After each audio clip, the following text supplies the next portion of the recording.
للہ رب العالمین والصلاة والسلام علی سید الامین اما بعد فاعوذ باللہ السمیع العلیم من الشیطان الرجیم بسم اللہ الرحمن الرحیم انما یعمر مساجد اللہ من آمن باللہ والیوم الآخر واقام الصلاۃ وآت الزکاۃ ولم یخش الا اللہ فعسى اولئک ان یکونوا من المهتدین آمنت باللہ صدق اللہ العظیم اللہم صلی علی محمد وعلی آل محمد وبارک وسلم اللہم صلی علی جمیع الانبیاء والمرسلین وعلی الملائکۃ المقربین وعلی سائر الصحابۃ والتابعین وعلی عباد اللہ الصالحین۔ اللہ کے پاک کلام قرآن مجید میں یہ 10واں پارہ ہے اور سورہ توبہ ہے۔ سورہ توبہ کی ایک آیہ مبارکہ آیت نمبر 18 میں نے پڑھی ہے، لیکن 17 اور 18 دو آیات کا ترجمہ میں آپ کے سامنے رکھوں گا، پھر اس کے بعد انشاءاللہ احادیث کے پس منظر میں آج کی ہماری جو گفتگو کا موضوع ہے وہ مساجد کے حوالے سے بات ہوگی۔ مساجد کی اہمیت کیا ہے، اللہ کے یہ گھر، اللہ کی یہ اللہ تبارک و تعالیٰ کی یہ مساجد، یہ مراکز جو اللہ نے ہمیں عطا کیے ہیں، ان کی حیثیت کیا ہے، اور انشاءاللہ اس پر بات ہوگی۔ اور اگلے جمعے پھر اللہ نے اگر توفیق دی تو ان کے آداب اور مساجد کے جو طریقہ کار ہیں اس پہ گفتگو ہوگی احادیث رسول صلی اللہ علیہ وسلم۔ سب سے پہلے ان مبارک آیات کا ترجمہ۔ ما کان للمشرکین ان یعمروا مساجد اللہ، مشرکوں کے یہ بس کی بات نہیں ہے کہ وہ اللہ کی مسجدوں کو آباد کریں۔ مشرکوں کے یہ بس میں نہیں ہے، ان کی شایانہ شان نہیں ہے، ان کی یہ حیثیت نہیں ہے کہ وہ اللہ کی مسجدوں کی آبادی کے لیے اپنا صلاحیتیں اپنی دیں۔ شاہدین علی انفسہم بالکفر، اس حالت میں کہ وہ اپنے دلوں میں، اپنے نظریات میں کفر پر پختہ ہوں، اس کفر اور شرک کے ساتھ وہ اللہ کی مسجدوں کو آباد کریں، یہ ممکن نہیں ہے۔ اولئک حبطت اعمالہم، یہ وہ لوگ ہیں کہ جن کی زندگی کے وہ اعمال جن کو یہ اچھے سمجھتے ہیں ان کو بھی اللہ نے ضائع کر دیا ہے۔ وفی النار ہم خالدون، اور کل جب یہ آگ میں ڈالے جائیں گے تو آگ میں ڈالے جانے کا حکم ان کے لیے ہمیشہ ہمیشہ کا ہوگا، وہاں سے نکلنے کی کوئی صورت نہیں ہوگی ان مشرکوں اور کافروں کے لیے۔ انما یعمر مساجد اللہ، ہاں ہم تمہیں بتاتے ہیں کہ اللہ کے گھر، اللہ کے مرکز، اللہ کی مساجد کو آباد کرنے والے کون لوگ ہیں، ان کی صفات کیا ہیں۔ ان کی پہلی صفت یہ ہے کہ من آمن باللہ، جو شخص اللہ کے حضور اپنے ایمان میں سچا ہے، مسجدوں کی آبادی کے لیے اس کی صلاحیت جو ہے وہ کام آتی ہے۔ والیوم الآخر، اللہ پر سچا ایمان رکھتا ہے اور آخرت پر ایمان اس کیفیت میں ہے کہ وہ ہر وقت آخرت کی جواب دہی سے اپنے آپ کو تیار پاتا ہے۔ وَأَقَامَ الصَّلَاةَ، اور پھر ان لوگوں کی عملی کیفیت یہ ہے کہ ہمیشہ وہ اپنی نماز کو قائم رکھتے ہیں، اور نماز کی کیفیت کبھی بھی اقامت سے کم نہیں ہوتی،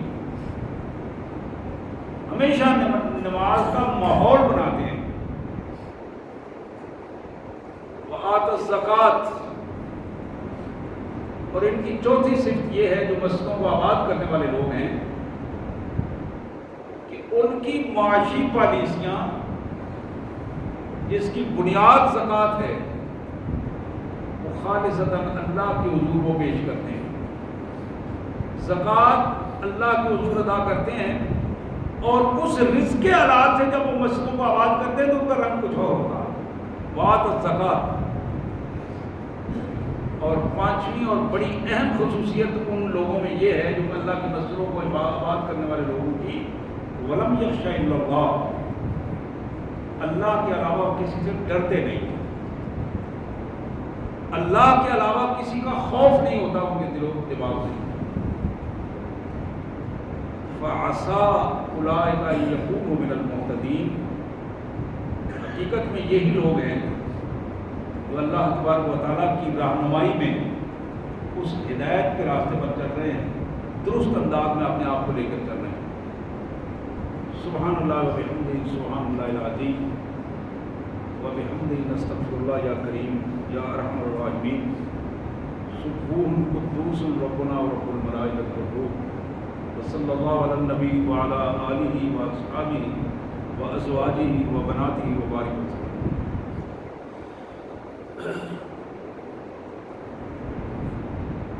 یہ دو آیات تھی سورہ توبہ کی، آیت نمبر 17-18، 10ویں پارے میں سورہ توبہ کی دو آیات جو آج کے ہمارے گفتگو کا بنیادی موضوع ہے.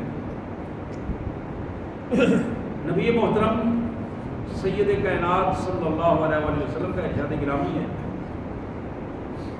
آپ کی یہ حدیث مبارک جو سنن ابن ماجہ میں جناب انس بن مالک رضی اللہ تعالیٰ عنہ کے حوالے سے یہ روایت ہے.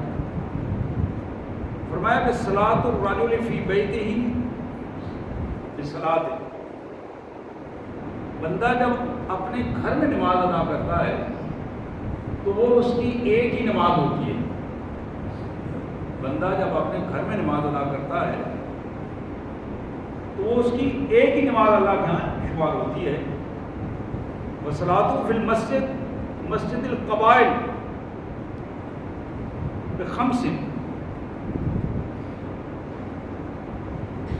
و20، اور جب وہ بندہ اللہ کے گھر میں آ کے اپنے گھر کو چھوڑ کر اللہ کے گھر میں آ کر اللہ کے لیے حضور سجدہ ریز ہوتا ہے تو پھر اس کی نماز کی جو فضیلت ہے وہ اتنی بڑھ جاتی ہے کہ وہ 25 نمازوں کے برابر اللہ تعالیٰ کے قبول ہوتی ہے. اور یہ عمل اس مسجد کا ہے جو اپنے گھر سے اپنے محلے کی اس کی مسجد ہے. عام مسجد ہے، چھوٹی مسجد ہے، محلے کی مسجد ہے، اس میں جب اپنے گھر کی بجائے مسجد میں آ جاتا ہے تو اللہ تعالیٰ اس کے ایک کی بجائے 25 نمازوں کا اجر اسے عطا فرماتے ہیں. پھر نبی رحمت صلی اللہ علیہ وسلم نے فرمایا وصلاۃ الرجل فی المسجد الذی یجمع فیہ ب500 صلاۃ. اب ایک آدمی گھر میں بھی نماز نہیں پڑھتا، محلے کی چھوٹی مسجد میں بھی نماز نہیں پڑھتا جہاں جمعہ نہیں ہوتا، جامع مسجد میں جا کے نماز پڑھتا ہے. ترجیح اس کی یہ ہے میں جامع مسجد میں جا کے نماز پڑھوں. جب وہاں جاتا ہے تو اللہ تبارک و تعالیٰ اسے 500 نمازوں کا اجر عطا فرمائے. 500 جامع مسجد میں آ کے جب نماز پڑھے گا تو وہاں اسے 500 نمازوں کا اجر عطا فرمائیں گے اللہ تعالیٰ. وصلاۃ فی مسجد الاقصی ب50,000 صلاۃ. اور اگر اتفاق یہ ہو، اس کی ٹرائی یہ ہو، کوشش کر کے مسجد اقصی میں جا کے نماز پڑھ لے، وہاں نماز پڑھنے کا اتفاق ہو تو ایک نماز کے بدلے میں اللہ تعالیٰ اسے 50,000 نمازوں کا اجر عطا فرمائیں گے. 50,000 نمازوں کا اجر عطا فرمائیں گے. وصلاۃ فی مسجدی ب50,000 صلاۃ. اسی طرح فرمایا کہ اگر وہ میری اس مسجد میں، مسجد نبوی میں، مدینہ طیبہ میں، میری اس مسجد میں آ کے نماز پڑھتا ہے اسے 50,000 نمازوں کا ثواب اللہ تعالیٰ عطا فرمائیں گے۔ پھر فرمایا والصلاۃ فی المسجد الحرام 100,000 صلاۃ، جب وہ خانہ کعبہ میں مسجد حرام میں جا کر نماز پڑھتا ہے اور اس ایمان اور شعور کے ساتھ اللہ کے حضور وہاں جا کے سجدہ ریز ہوتا ہے، اللہ تعالیٰ 1,00,000 نماز کا اجر اسے عطا فرمائے گا۔ اب آپ اندازہ کر سکتے ہیں کہ مساجد کی جو یہ تقسیم ہے، یہ جو انداز ہے، اللہ کے پیارے رسول صلی اللہ علیہ وسلم نے کس انداز میں نماز کے پس منظر میں یہ بات بتائی ہے۔ نمازیں ہر جگہ پہ ہو جاتی ہیں، لیکن ان کی قبولیت کا جو شرط ہے، بندہ جس انداز میں جتنی کوشش اور محنت اور اخلاص کے ساتھ آگے نکلتا چلا جاتا ہے، اللہ تبارک و تعالیٰ اتنا اجر کو اس کا بڑھاتے چلے جاتے ہیں۔ اسی طرح جناب محمد کریم رؤوف الرحیم صلی اللہ علیہ وسلم کی یہ دوسری حدیث مبارک جو ترمذی شریف میں جناب ابو ہریرہ رضی اللہ تعالیٰ عنہ کے حوالے سے حضور نے فرمایا کہ اذا مررتم بریاض الجنہ فارتعوا، جب تم جنت کے باغات میں سے گزرو نا تو وہاں کچھ انجوائے کر لیا ہو۔ لفظ فرتعوا، جیسے جانور کوئی اچھی چراگاہ میں کھیتیوں میں جاتے ہیں نا، چرتے ہیں، اور اچھی کھیتی ہو تو بڑی خوشی سے وہ چرتے بھی ہیں اور وہاں پھرنا چلنا خوشیاں منانے کی کیفیت ہوتی ہے۔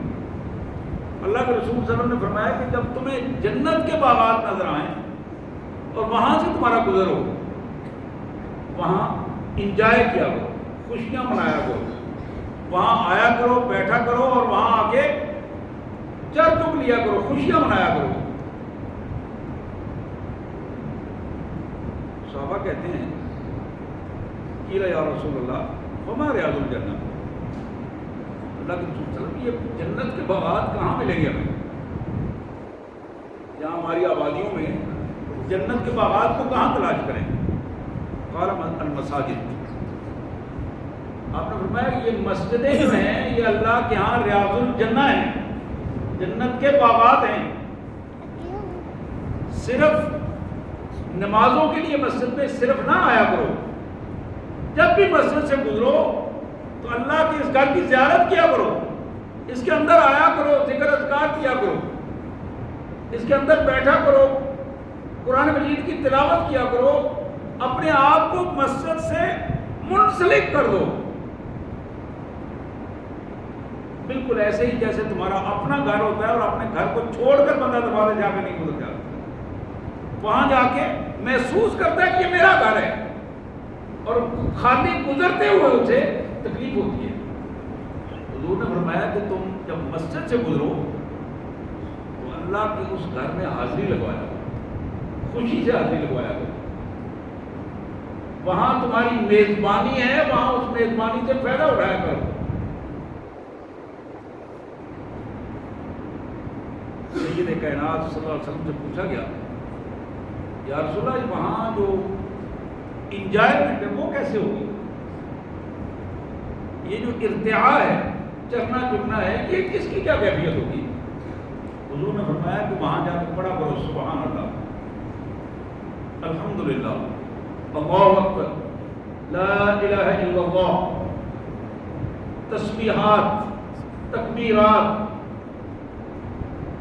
تحلیلات، تحمیدات، اللہ کی پاکیزگی بیان کرو، اللہ کی حمد بیان کیا، اللہ کے حضور تسبیحات، تکبیرات، لا الہ الا اللہ، کلمہ طیبہ، یہ وہ کلمات ہیں جو تمہاری زبان پہ ہوں گے تو اللہ تبارک و تعالیٰ ان مسجدوں میں جا کر تمہاری میزبانی کی کیفیت پیدا کر دے گی، وہاں فرشتے تمہارا استقبال کریں گے، اس مسجد کی رونق کی کیفیت تم حیران ہو جاؤ گے کہ کتنا اطمینان اور سکون آتا ہے تمہیں، اپنے گھر سے زیادہ اللہ کے گھر میں تمہیں سکون اور اطمینان کی کیفیت محسوس ہوگی۔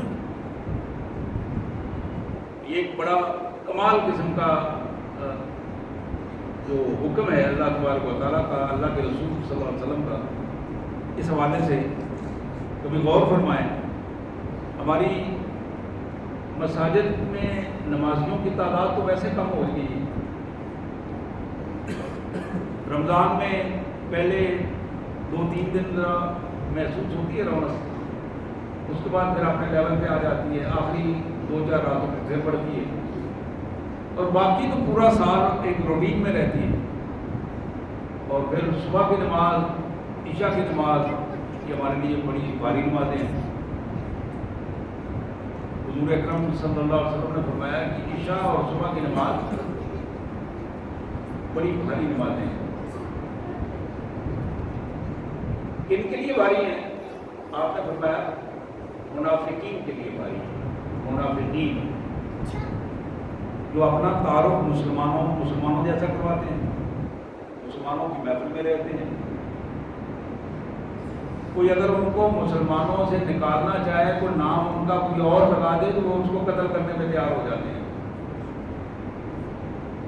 لیکن ان کے اعمال مسلمانوں والے نہیں ہیں، خوش دلی وہ نہیں ہے۔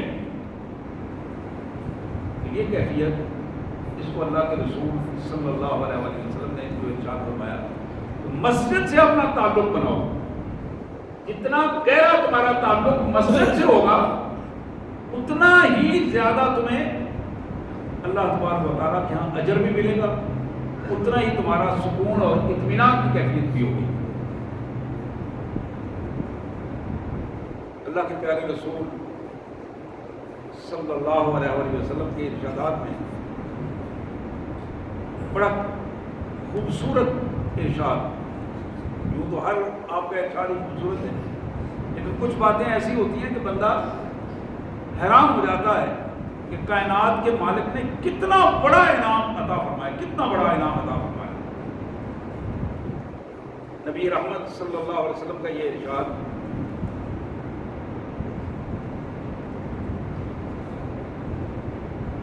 جناب ابو امامہ رضی اللہ تعالیٰ عنہ کی یہ روایت سیاستہ کی روایات میں سے خوبصورت روایت، آپ نے فرمایا کہ ثلاثۃ کلہم ضامن علی اللہ، 3 قسم کے لوگ ایسے ہیں اللہ نے ان کو اپنے ذمے میں لے لیا، اللہ نے ان کو اپنے ذمے میں لے لیا ہے کہ یہ میرے ذمہ ہیں، میں ان کو معاف بھی کروں گا، ان کی حفاظت بھی کروں گا اور ان کو جنت میں داخل کروں گا۔ ذمہ یہ ہے، ان کی غلطیوں سے درگزر بھی کروں گا، معاف بھی کروں گا، ان کی حفاظت بھی کروں گا اور انہیں ملا کر جنت بھی عطا کروں گا۔ وہ 3 میں سے پہلا شخص جس کا ذکر رسول اللہ صلی اللہ علیہ وسلم نے فرمایا وہ شخص رجل خرج فی سبیل اللہ، ایسا بندہ جو خالصتاً اللہ کی رضا کے لیے جہاد فی سبیل اللہ کے لیے نکلا، فہو ضامن علی اللہ، یہ بندہ جو اخلاص کے ساتھ بغیر کسی ریاکاری کے اللہ کی رضا کے لیے جہاد کرنے کے لیے میدان جہاد کی طرف نکل کھڑا ہوا،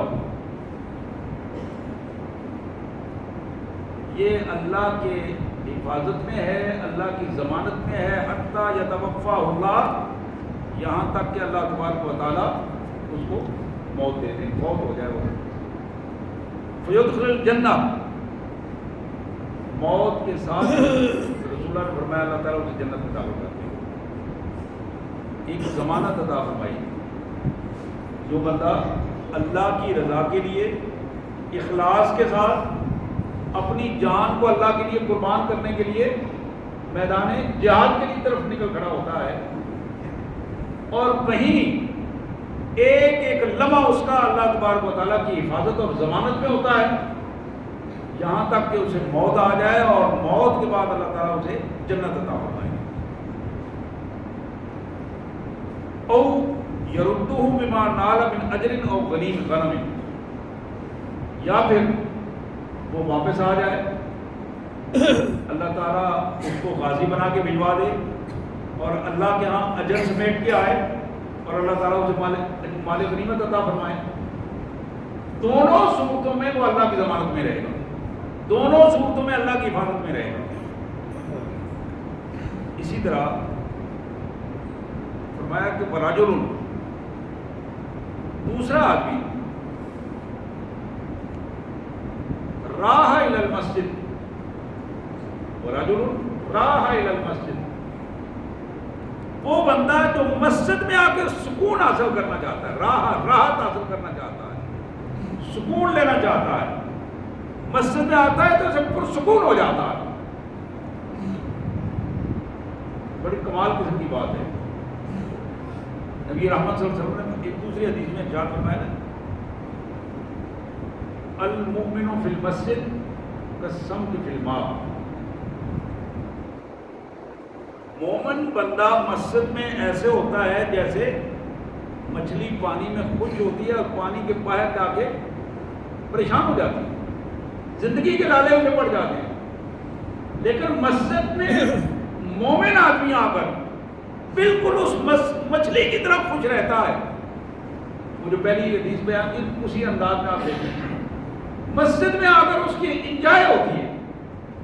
ہم ڈھونڈتے ہیں پارکوں میں، بے حیائی کی جگہوں میں، بازاروں میں، کہ کہاں جا کے انجوائے کریں، عوامی پبلک پلیسز پہ۔ اللہ نے فرمایا کہ مومن کا انجوائمنٹ کہاں ہے؟ مسجد میں۔ رجل راح الی المسجد، جو مسجد میں آ کے سکون حاصل کرنا چاہتا ہے، یہ بندہ جب تک مسجد میں رہتا ہے اللہ کی ضمانت میں رہتا ہے، اللہ کی اس کی حفاظت بھی فرماتے ہیں۔ اور اگر اسے مسجد میں ہی موت آ جاتی ہے تو پھر یہ سیدھا جنت میں جائے گا۔ اللہ تبارک و تعالیٰ اس کے لیے اللہ نے ضمانت دی ہے۔ مسجد سے اخلاص کا جو تعلق پیدا ہو جاتا ہے ایمان کی بنیاد پر، یہ تعلق اس کے لیے کامیابی کی ضمانت بنا دیتا ہے۔ اسی طرح اللہ کے پیارے رسول صلی اللہ علیہ وآلہ وسلم نے فرمایا، وَرَجُلٌ دَخَلَ بَيْتَهُ بِسَلَامٍ فَهُوَ ضَامِنٌ عَلَى اللَّهِ، تیسرا بندہ وہ ہے جو اپنے گھر میں داخل ہوا اور اس کے نقطہ نظر میں اپنے گھر میں بھی جانا بھی اللہ کی رضا کے لیے، یہ میرا گھر ہے، میرے بچے ہیں، میں ان کی حفاظت کے لیے، ان کے انتظامات کے لیے اپنے گھر میں جب آتا ہے تو دروازے سے اندر داخل ہوتا ہے تو اونچی آواز میں کہتا ہے السلام علیکم ورحمۃ اللہ وبرکاتہ، سلام کرتا ہے۔ اللہ کے رسول صلی اللہ علیہ وسلم نے فرمایا فَهُوَ ضَامِنٌ عَلَى اللَّهِ، یہ بندہ بھی اللہ کی عبادت کرتا ہے، اللہ کی ضمانت میں ہے۔ تین آدمی ہمارے سامنے اللہ کے رسول صلی اللہ علیہ وسلم نے بتایا، ایک مجاہد کی بات کی، ایک مسجد میں نمازی کی بات کی، اور دوسرا گھر میں وہ شخص اپنے گھر میں جا رہا ہے، اپنی ضرورتوں کے لیے جا رہا ہے، لیکن اس کی نیت یہ ہے کہ میں پاکیزہ نیت ہے، مخلص ہو کر اللہ تبارک و تعالیٰ کے حکم کے مطابق، رسول اللہ کے طریقے کے مطابق جا رہا ہے، سلام کیا گھر میں، اللہ کے رسول صلی اللہ علیہ وسلم نے فرمایا یہ بھی اللہ کی ضمانت میں آ گیا۔ یہاں تک کہ ایک دوسری حدیث ہے، بڑی خوبصورت ارشاد آپ کا، آپ نے فرمایا کہ وہ شخص وہ اپنے گھر میں آتا ہے، گھر میں داخل ہونے پر پہلے قدم پر ہی اونچی آواز میں سلام کرتا ہے، السلام علیکم ورحمۃ اللہ وبرکاتہ۔ ایک طریقہ جو ہے نا ہمارا سلام کا بگڑا ہوا طریقہ کار ہے، السلام علیکم السلام علیکم، اس انداز میں پورا سلام کا لفظ ہم ادا نہیں کرتے۔ سلام اور سلام میں بڑا فرق ہے۔ سلام السلام علیکم، میں دعا کرتا ہوں کہ اللہ تمہیں سلامت رکھے، تمہاری سلامتی کی دعا ہے۔ السلام علیکم، میری طرف سے بد دعا ہے تمہارے لیے، تم جلد مر جاؤ، سرسام ہو جائے تمہیں۔ یہ کافر لوگ دبے لفظوں میں رسول اللہ صلی اللہ علیہ وسلم کے حوالے سے یہ بات کہا کرتے تھے، آپ کی محفل میں آگے نا دبے لفظوں میں یہ الفاظ کہہ دیتے تھے، اونچا نہیں کہتے تھے، آہستہ سا بات کرتے ہیں، تاکہ ان کی خباثت جو ہے وہ لوگوں کے سامنے نہ آ جائے. میرے بھائیوں کافروں والے طریقوں سے بچنے کی کوشش کرو, کھل کے الفاظ کہا کرو تاکہ اس کا اجر سمیٹا جائے. شیطان اس میں شائنس پیدا کر, کیا شرم آتی ہے سلام کرتے ہو مجھے شرم آتی ہے, اونچی سلام کرتے ہو مجھے شرم آتی ہے. اب یہ چھوٹا آدمی ہے تو مجھے اس سے پہلے میں کیوں سلام کروں؟ یہ برادری میں مجھ سے ذرا کم ہے, اس کی عمر کم ہے, اس کا علم کم ہے, میں اس کو پہلے کیوں سلام کروں؟ حضور نے فرمایا جو پہلے سلام کرتا ہے وہ اللہ کے یہاں زیادہ اجر کا باعث بنتا ہے, اللہ کے یہاں اس کا مرتبہ زیادہ ہے. پہلے سلام کرنے کی کوشش کی. میں حدیث بیان کر رہا تھا کہ نبی رحمت صلی اللہ علیہ وسلم نے فرمایا کہ جو شخص اپنے گھر میں آتا ہے, اپنے گھر میں آ کر گھر کی دہلیز کے اندر آ کر پہلا قدم رکھتا ہے, اونچی آواز میں کہتا ہے السلام علیکم ورحمۃ اللہ وبرکاتہ, گھر والوں اللہ کی طرف سے تم پر سلامتی کی دعا ہے, تم سلامت رہو, اللہ کی رحمتیں تم پر ہوں, اللہ کی طرف سے برکتیں تم پر ہوں. آپ اندازہ کریں اپنے گھر والوں کو دعائیں دے رہا ہے, برکتوں کی دعائیں, رحمتوں کی دعائیں, سلامتی کی دعائیں. اللہ کے رسول صلی اللہ علیہ وسلم نے فرمایا کہ اس کے بعد وہ اندر آتا ہے, اونچی آواز سے یہ کلمے سلام کہنے کے بعد سورہ اخلاص پڑھتا ہے. سورہ اخلاص کون سی سورہ ہے جی؟ سورہ اخلاص قل هو اللہ احد, سب بھائیوں کو اکثر آتی ہے سورہ اخلاص. آپ نے فرمایا کہ وہ سورہ اخلاص پڑھتا ہے سلام کے بعد, پھر مجھ پر درود پڑھتا ہے اللہم صلی علی سیدنا و مولانا محمد و آل محمد و بارک وسلم. نماز والا درود شریف پڑھ لیتا ہے, درود شریف پڑھتا ہے. حضور نے فرمایا کہ یہ وہ بندہ ہے اللہ تعالیٰ اس کے گھر میں رزق کی بارش برسا دے گی. وہاں حدیث میں تو الفاظ آتے ہیں کہ رزق دروازے توڑ کر اندر آئے گا. ہم اللہ اور اللہ کے رسول صلی اللہ علیہ وسلم کے احکامات سے جب دور ہوتے ہیں تو پھر بے برکتی ہوتی ہے, بے برکتی ہوتی ہے. پریشان ہے ہم سب, پوری قوم پریشان ہے رزق کی وجہ سے, رزق کے حالات کی وجہ سے. لیکن حلال رویے اپنانے ہوں گے رزق کے حالات کے لیے, وسعت کے لیے حلال رویے اپنانے کی ضرورت ہے. اور انہی حلال رویوں کی وجہ سے جب ہم ان کو چھوڑتے ہیں تو بے برکتی ہوتی ہے, مشکلات ہوتی ہیں, پریشانیاں ہوتی ہیں. لیکن یہ حلال رویے جو جب اپنائے جاتے ہیں گھروں میں برکتیں ہوتی ہیں, سلامتی ہوتی ہے. اللہ کے رسول صلی اللہ علیہ وسلم نے اس حوالے سے, میں مسجد کی بات کر رہا تھا کہ جو شخص مسجد میں آ کر راہ الی المسجد, مسجد میں آ کر سکون محسوس کرتا ہے, اطمینان محسوس کرتا ہے, یہ شخص اللہ کی ضمانت ہوتا ہے, اللہ کی حفاظت ہوتا ہے.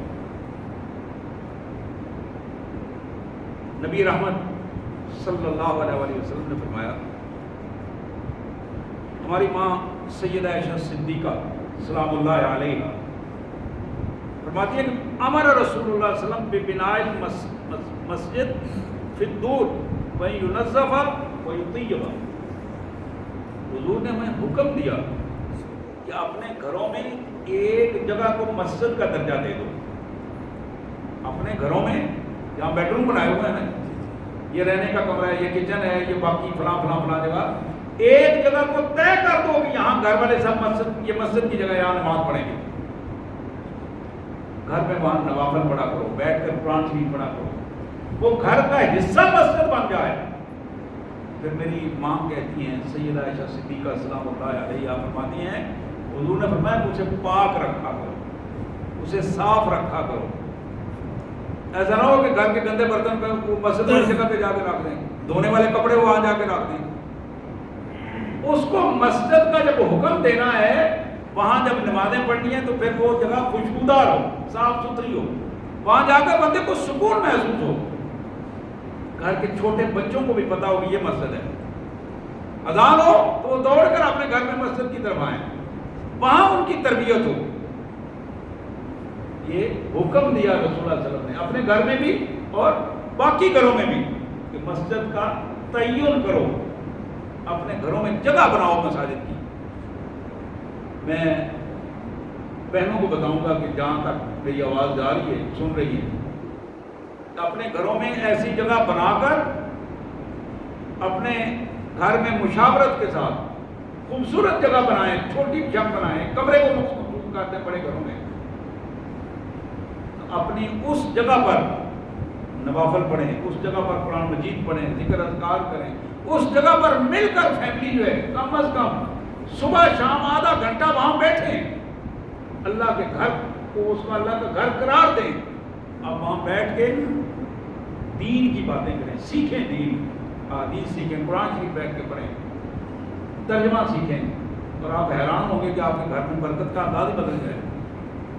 گھر میں محبت ہوگی، پیار ہوگا، اور جتنی دیر آپ اس مسجد میں بیٹھیں گے، اپنے گھر کے کمرے میں بیٹھیں گے، آپ کے بچے فضولیات سے بچیں گے، آپ خود بچیں گے فضولیات سے.